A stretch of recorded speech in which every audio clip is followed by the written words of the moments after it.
Hello friends, welcome to খেল দুনিয়া। আগামী 10 তারিখ অর্থাৎ পরশু দিন হায়দ্রাবাদ এফসির বিরুদ্ধে গুরুত্বপূর্ণ ম্যাচে মাঠে নামছে মোহনবাগান। মোহনবাগানের এটা হোম ম্যাচ, আর হায়দ্রাবাদ এফসিরও এই মুহূর্তে অবস্থা কিন্তু একদমই ভালো নয়। তারপরেও মোহনবাগানের এই মুহূর্তে যা টিমের অবস্থা বা টিমের চোটাঘাতের যা কন্ডিশন, তাতে কিন্তু এই হায়দ্রাবাদ এফসি ম্যাচটাও মোহনবাগানের জন্য খুব একটা চাপের ম্যাচ হতে চলেছে। কারণ এই ম্যাচ থেকে যদি পয়েন্ট না পায়, সেক্ষেত্রে কিন্তু লিগ শিল্ড চ্যাম্পিয়ন হওয়ার দাবিদার থেকে অনেকটাই দূরে সরে যাবে।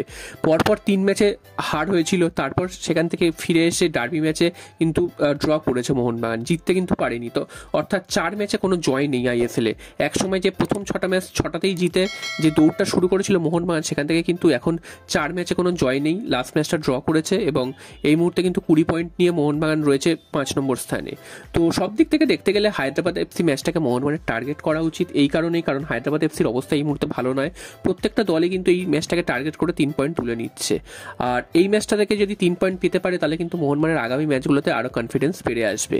তো এই ম্যাচে মোহনবাগান কিন্তু বেশ কয়েকজন প্লেয়ারকে পাবে না। প্রথমেই বলে রাখি যে ব্র্যান্ডন হ্যামিল, তিনি তো চোটের কারণে বেরিয়ে গেছেন, ডার্বি ম্যাচে দেখেছো তো, তিনি 2 থেকে 3 সপ্তাহ মাঠের বাইরে থাকবেন, অর্থাৎ এই ম্যাচটাকে কিন্তু তাকে পাওয়া যাবে না। এরপর আরও একটা নাম হচ্ছে আনোয়ার, তিনিও কিন্তু চোটের কারণে মাঠের বাইরে চলে গেছিলেন। তোমরা দেখেছো ডার্বি ম্যাচের 10 মিনিটের মাথায় তিনি কিন্তু উঠে গেছিলেন হ্যামস্ট্রিংয়ের চোটের জন্য, এবং তিনিও কম করে 2 সপ্তাহ হয়তো মাঠের বাইরে, অর্থাৎ 2 থেকে 3টে ম্যাচ তিনিও কিন্তু পাবেন না। এবং আরও একজন যিনি মিস করছেন আগামী ম্যাচটা, সেটা হচ্ছে আরমান্দো সাদিকু, তিনি কিন্তু কাট সমস্যার জন্য এই ম্যাচটাতে খেলতে পারবেন না। এবং লিস্টান কোলাসো, তিনি তো অলরেডি সাসপেন্ডেড রয়েছেন। তবে একটা ভালো খবর যে এই হায়দ্রাবাদ এফসি ম্যাচটাই লাস্ট ম্যাচ, তার জন্য সাসপেনশন থাকার লাস্ট ম্যাচ, তারপর থেকে তিনি কিন্তু মাঠে নামতে পারবেন। তো বুঝতেই পারছি এতগুলো প্লেয়ার মোহনবাগানে নেই, যদিও হায়দ্রাবাদ এফসি প্রথমেই বললাম যে খুব একটা কঠিন প্রতিপক্ষ নয়, তবুও এতগুলো প্লেয়ার এই মুহূর্তে নেই এবং প্রত্যেকটা ম্যাচেই আমরা দেখতে পাচ্ছি চোটাঘাতের সমস্যা হচ্ছে। সে কারণে এই ম্যাচটা যে মোহনবাগানের জন্য খুব একটা সহজ হতে চলেছে, সেটাও কিন্তু একেবারে বলা যাচ্ছে না। তবে হ্যাঁ, এই ম্যাচটাকে কিন্তু মোহনবাগানকে টার্গেট করতে হবে যে আইএসএল আবার জয়ের সরণিতে ফিরে আসার জন্য। তো দেখা যাক শেষ পর্যন্ত মোহনবাগান এই ম্যাচ থেকে পুরো 3 পয়েন্ট তুলে নিতে পারে কিনা।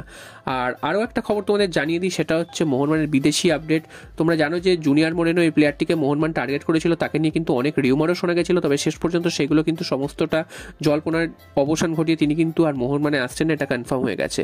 তবে আরও একজন প্লেয়ারের নাম কিন্তু তোমাদের জানিয়েছিলাম, তিনি হচ্ছেন বারিস আর্ডিক। তিনি কিন্তু এই প্লেয়ারটি তুর্কির প্লেয়ার, অর্থাৎ তুরস্কের প্লেয়ার। তো এই প্লেয়ারটির দিকে কিন্তু মোহনবাগানের এখনও টার্গেট রয়েছে, তবে এখন আর তিনি কবে আসবেন ক্লাবে বা আসলেও তিনি কার পজিশনে খেলবেন সেটাও কিন্তু জানা যাচ্ছে না।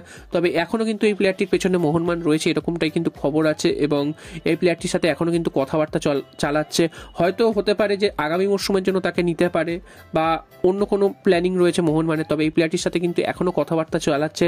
এই বারিস আর্ডিক, এই প্লেয়ারটি কিন্তু বুন্দেশলিগার 2nd ডিভিশনে খেলছেন, অর্থাৎ তার এক্সপিরিয়েন্স কিন্তু যথেষ্টই ভালো, এবং তার যে কেরিয়ার গ্রাফ সেটাও কিন্তু যথেষ্ট ভালো। এবং তিনি তুরস্কের জাতীয় দল, অর্থাৎ বয়সভিত্তিক যে জাতীয় দল, সেখানে কিন্তু তিনি খেলেছেন দীর্ঘদিন। সব মিলিয়ে এই প্লেয়ারটির কিন্তু এক্সপিরিয়েন্স কিন্তু যথেষ্ট ভালো, এবং মোহনবাগানের যেসব পজিশনে প্লেয়ার এই মুহূর্তে নেই, বা যে পজিশনে মোহনবাগানের একদম সমস্যা হচ্ছে, অর্থাৎ মাঝমাঠ, সেই পজিশনেরই কিন্তু এই প্লেয়ারটি। তো দেখা যাক, জনি কাউকে তো অলরেডি এসে গেছেন, তাকে রেজিস্টারও করানো হবে। তো এই প্লেয়ারটি এই মরশুমে আর আসে কিনা সেটাই কিন্তু সময় বলবে। তবে এই প্লেয়ারটির আসার সম্ভাবনা নেই বললেই চলে, কারণ তিনি কিন্তু একটা অন্য ক্লাবের সাথে যুক্ত রয়েছেন, এবং তিনি যদি আসেনও বা তার সাথে যদি কথাবার্তা চালিয়েও থাকে, সেটা কিন্তু আগামী মরশুমে তাকে আমরা মোহনবাগান দলে দেখতে পেতে পারি। তো দেখা যাক শেষ পর্যন্ত কি হয়, এবং এই বিষয়ে যদি কোনো আপডেট আসে